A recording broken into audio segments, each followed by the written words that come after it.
Halo Sobat Pokat, sekarang aku lagi ada di Otosia Pokat cabang Tukum. Nah, berhubung sekarang di sini ada ownernya, yuk kita tanya, bisa nggak ya wawancara?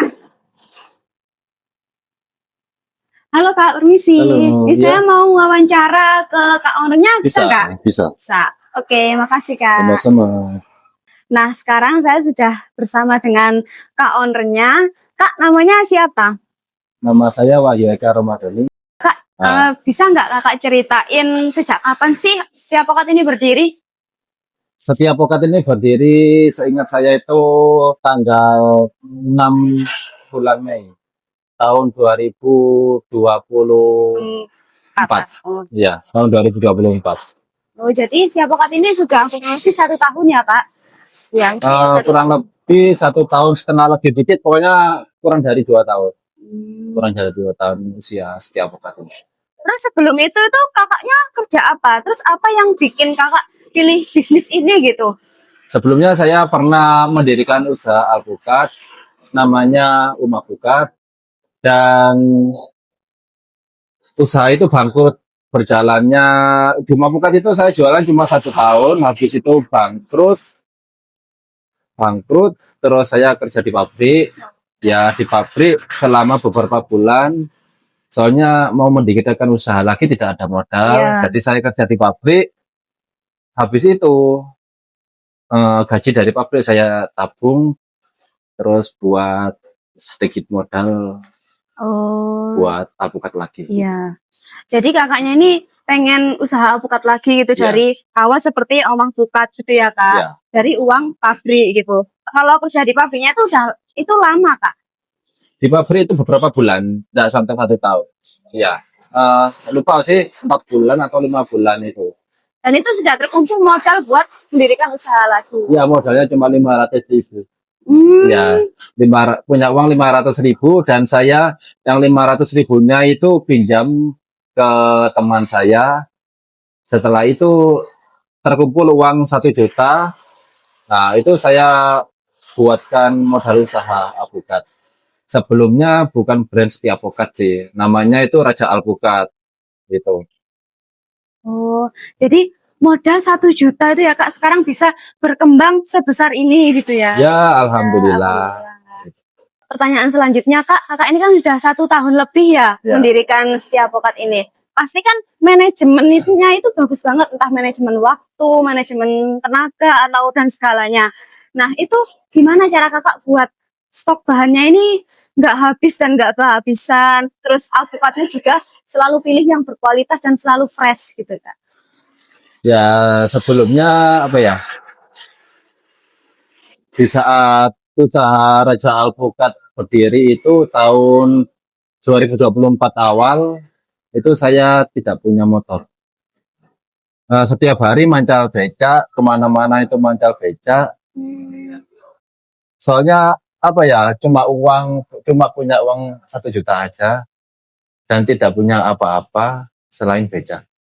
Jadi uang 1 juta itu saya kumpulkan buat membuat meja, membuat tenda. Itu dulu saya itu bukan ngontrak seperti ini, mewah, enggak. Dulu itu jualan di pinggir jalan. Di pinggir jalan ngemper.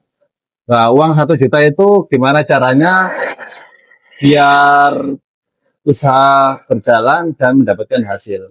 Gitu. Ya dari pengalaman-pengalaman terdahulu saya jalankan lagi dengan beberapa sedikit perubahan. Akhirnya berdirilah Raja Alpukat. Terus lama-lama saya berpikir Raja Alpukat ini banyak yang membuat brand Raja Alpukat di sosmed itu. Jadi saya merubah brand tersebut menjadi Setia Pokat. Kenapa kok Setia Pokat? Karena pengalaman saya kan sudah pernah pengalaman bangkrut di alpukat. Banyak orang yang bilang saya itu gak cocok jualan alpukat. Coba jualan buah lain kayak apa gitu. Tapi saya yakin di alpukat ini saya bisa sukses.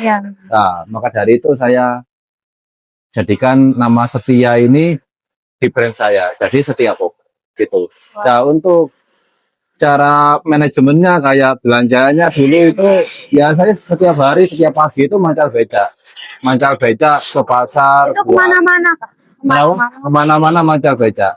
Jadi beli bahan, beli alpukat, beli cup, beli plastik itu ya kemana-mana mancal beca gitu. Jadi ya sedikit demi sedikit ya saya jalani, kadang hujan kehujanan, panas kepanasan gitu ya demi mempertahankan bisnis gitu.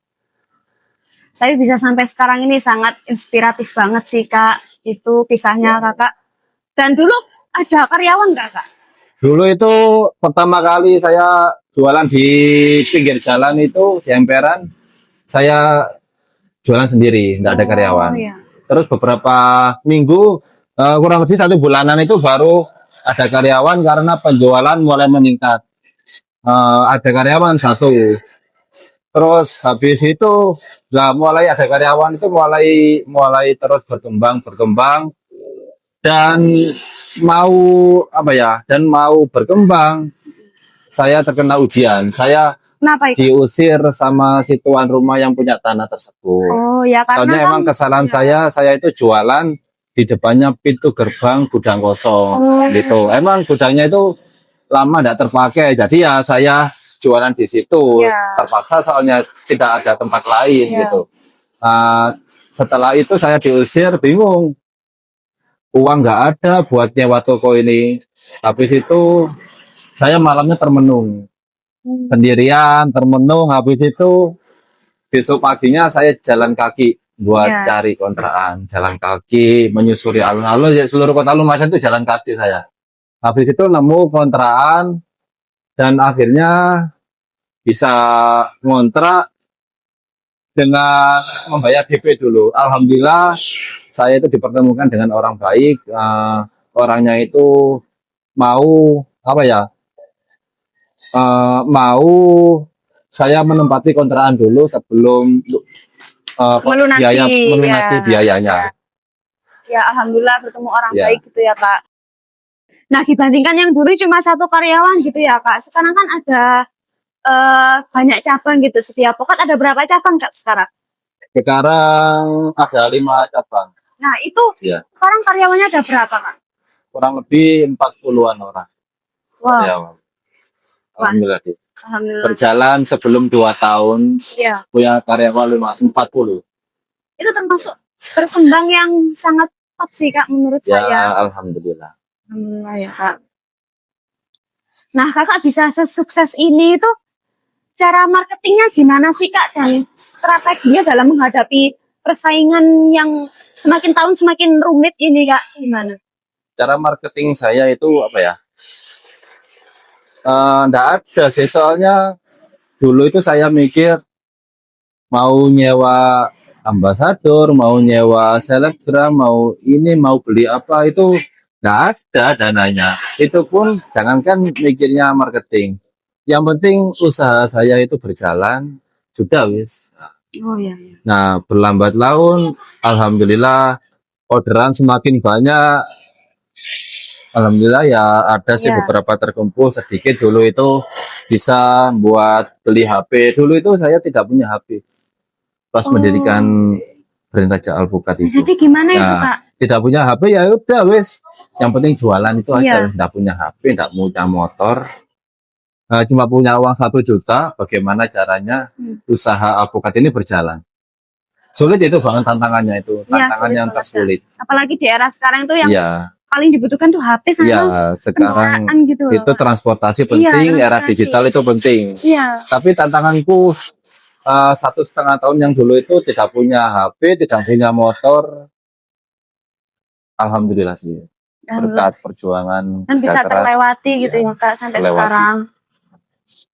Kalau dulu omsetnya kira-kira berapa kak? Kalau masih yang di emperan itu, yang di apa Raja Alpukat gitu kak, kalau boleh tahu?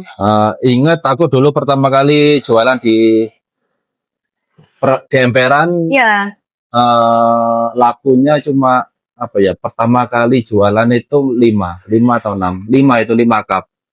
Hari pertama 5 cup terjual, besoknya alhamdulillah bertambah jadi 10 cup.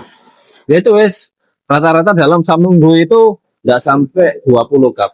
Oh, Selama seminggu ini kalkulasinya setiap hari itu nggak sampai 20 cup. iya, iya. Kadang ya 10, kadang 12.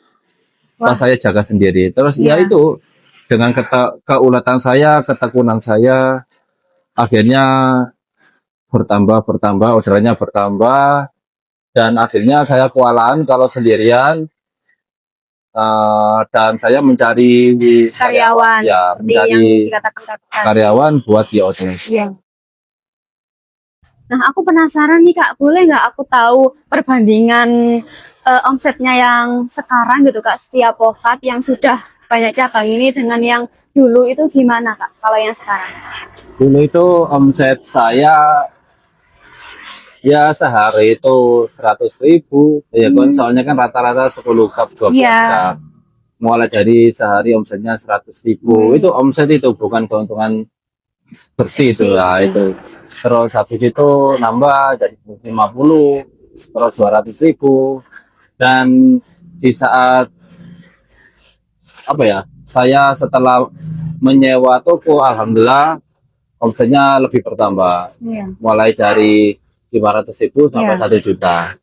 Itu dulu berjalannya waktu sampai sekarang punya 5 cabang, alhamdulillah omset saya lumayan banyak. Oh, Malu lumayan. saya mau menyebutkan.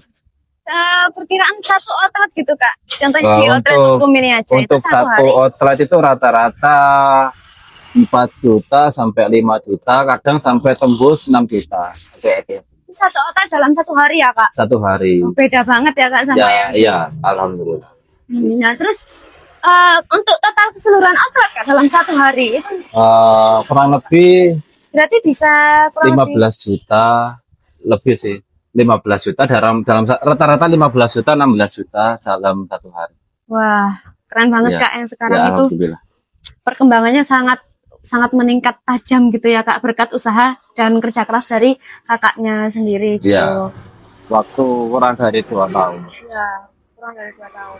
Nah, ini kan kurang dari 2 tahun gitu. Setiap pokat sudah 5 cabang. Ya. Untuk pandangan Kakak 5 tahun ke depan itu setiap pokat bakal seperti apa nih Kak? Ya, pandangan saya 5 tahun ke depan setiap pokat ini bakalan apa ya? Saya itu sebenarnya enggak punya target sih. Ya cuma Iya. saya jalani. Target saya dulu itu ya yang penting saya bisa punya usaha sendiri, itu Iya. aja wes. Tapi Nah, itu ya itu target saya bisa mempunyai usaha sendiri. Iya. Habis itu ya yang penting saya ada uang buka cabang, ada uang buka cabang gitu. Ya seberapa banyak cabangnya, yang penting ada kesempatan buat buka cabang, ya saya Iya. buka cabang gitu. Ya, nah itu kan target yang dulu gitu kan Kak, dibandingkan yang sekarang kan Kakak semakin tahu pendapatan outlet tiap harinya dan berapa kemasukan dan pengeluarannya. Pasti Kakak punya target di 5 tahun ke depan ini setiap pokat bakal seperti apa gitu. Mungkin di pikirannya Kakak itu apa ya gitu. Ya setiap pokat bakal seperti apa? Ya saya inginnya itu ya setiap pokat ini ada di mana-mana gitu, di setiap kabupaten, setiap kecamatan. Ya insya Allah Amin. saya pengennya sih seluruh Indonesia ada setiap pokat Wah, gitu. Di seluruh Indonesia ada setiap pokat, dan setiap pokat ini bukan di sini tuh sih, maksudnya di mana-mana itu selalu ada. Tapi itu bukan target. Ya intinya saya berjalan terus menerus, karena ada kesempatan buka cabang, Iya. ada kesempatan. Yang penting setiap tahunnya itu atau setiap bulannya itu Ya. ada progres gitulah ya Kak. Ya Sampai kayak bisa. tahun ini saya itu buka berapa cabang gitu. Ya. Oh baik Kak, terima kasih atas semua ceritanya, kisah-kisahnya yang sangat menginspirasi saya pribadi, dan pastinya para penonton di sana juga pasti terinspirasi dengan kisah kakak yang mulai dari awalnya nggak punya apa-apa, cuma punya modal 1 juta, dan sekarang bisa punya 5 outlet yang sama-sama berjalan gitu ya Kak. Saya sangat mengucapkan terima kasih atas waktunya, karena kakak sudah mau diwawancara. Ya sama-sama. Kakak ada nggak sedikit pesan gitu untuk para penonton gitu atau para anak muda di luar sana yang bisa menginspirasi dari kisah kakak? Ya, pesan saya kepada kalian semua, para pemuda-pemudi yang ingin sukses ke depannya, keluar dari zona zaman. Karena zona nyaman itu emang nyaman sih, tapi tidak membuat kalian untuk belajar bagaimana caranya menikmati pahitnya hidup. Ya, karena kalau kalian keluar dari zona nyaman, kalian akan menikmati bagaimana cara untuk survive di kehidupan kalian sendiri. Ya. Jadi kalau ada tantangan, jangan jangan menyerah. Iya. Kalau ada tantangan, kalian jangan menghindar. Iya. Kalau ada tantangan, kalian jangan takut. Jalani aja, jalani. Karena apa ya? Karena ujian seseorang itu pasti ada takarannya. Tidak akan Allah ini memberikan ujian melebihi batas kemampuan dari orang tersebut. Maka jalaninya, jalan apa ya, lali aku. Jalanilah apa yang ada dan bersyukur, jangan lupa bersyukur. Ya. Insya Allah pasti ada jalan. Yang penting kalian tetap berusaha, bekerja keras, disiplin, dan jangan ngesulo. Itu aja wis. Itu aja pesan-pesan dari saya buat kalian semua. Oke, terima kasih Kak atas pesannya buat anak muda di luar sana. Jangan lupa terus tonton konten kami ya Kak. Semua konten kami di IG Setia Pokat, di TikTok. Ya, kita bye-bye bareng Kak. Bye, terima kasih.